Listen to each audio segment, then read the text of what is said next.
हमारा क्वेश्चन है आज का, समावेशी विकास क्या है, इसके महत्वपूर्ण विशेषताओं की पहचान करते हुए चर्चा कीजिए कि भारत की विकास योजनाओं का एक महत्वपूर्ण उद्देश्य क्या है। क्वेश्चन समझिए पहले। तो समावेशी विकास के बारे में पूछा है और पूछा है इसकी विशेषताएं क्या होती है और क्यों जब भी कोई गवर्नमेंट डेवलपमेंट प्रोग्राम बनाती है, कोई विकास योजना बनाती है, तो उसके टारगेट में समावेशी विकास क्यों रखती है। आइए आंसर से पता चलेगा आपको। सबसे पहले देखते हैं समावेशी विकास है क्या। तो यह विकास की वह प्रक्रिया है जिसमें सभी लोग, सभी भौगोलिक क्षेत्र, सभी आर्थिक क्षेत्र उचित भागीदारी करते हो, तो इसे समावेशी विकास कहते हैं। सभी लोग, सभी भौगोलिक क्षेत्र और सभी आर्थिक क्षेत्र, इसको लर्न कर लीजिएगा। फिर इसकी विशेषताएं उसने पूछा यहाँ पे, महत्वपूर्ण विशेषताएं। तो देखते हैं विशेषताएं क्या है। इसकी विशेषताएं हैं, पहला है तीव्र समृद्धि एवं निर्धनता उन्मूलन। सेकेंड है रोजगार के अवसर। थर्ड, आवश्यक सेवाओं तक पहुंच। आवश्यक सेवाएं क्या है, शिक्षा है, इलाज है, अस्पताल है।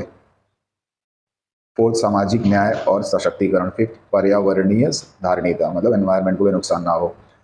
और भारत में समावेशी विकास क्यों आवश्यक है, उसके पीछे कारण देखते हैं। क्योंकि भारत में गरीबी है, भारत में बेरोजगारी है, मानव विकास का निम्न स्तर है, असमानताएं भारत में खूब है।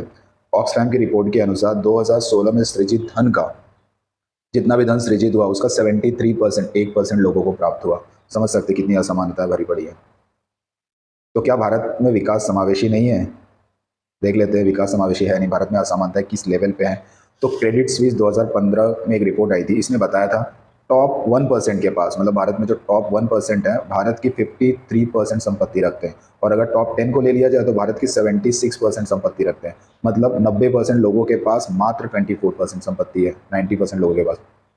समझ सकते हैं। सेकेंड, और बॉटम 50% तो मात्र 4% धन पे गुजारा कर रहे हैं अपना। और 2000 से 2015 के मध्य 2.284 ट्रिलियन डॉलर संपत्ति में बढ़ोतरी हुई थी। अब इस अमाउंट का 61%, 61%, 1% लोग के पास चला गया। और अगर इसका 81%, 80% से ज़्यादा 10% लोग के अकाउंट में चले गए। बाकी 90% के पास इस अमाउंट का केवल 20% ही बचा। तो इतने डिफरेंस है भारत में। फिर भारत में समावेशी विकास कैसे प्राप्त किया जाए, उसकी रणनीति क्या है। तो पहला पॉइंट, सभी के लिए समान अवसर उपलब्ध कराना, यह आर्टिकल 15 और 16 में बोला गया है। सेकंड, शिक्षा और स्वास्थ्य पर पूर्ण ध्यान देना, आर्टिकल 21 और 47 में बोला गया है। थर्ड, प्रभावी राजकोषीय नीति, जैसे प्रगतिशील करारोपण, मतलब जिसका इनकम ज़्यादा है उस पर टैक्स ज़्यादा लगाओ, ना कि जिनका इनकम कम है। जैसे जीएसटी सबको इक्वल देना पड़ता है, गरीब हो या अमीर। फोर्थ, वित्तीय समावेशन, मतलब फाइनेंशियल प्रोग्राम में सबको भागीदार भागीदार बनाना। देख लेते हैं अपना पूरा आंसर एक बार समावेशी विकास के ऊपर। सबसे पहले इसके बारे में बता देना, फिर इसकी विशेषताएं बता देना, फिर भारत में चाहिए क्यों समावेशी विकास, इतने सारे रीज़न है। तो पहले चेक कर लेते हैं सच में क्या असमानताएं भरी पड़ी है। तो यहाँ पे क्रेडिट स्विस का रिपोर्ट बता देना आप।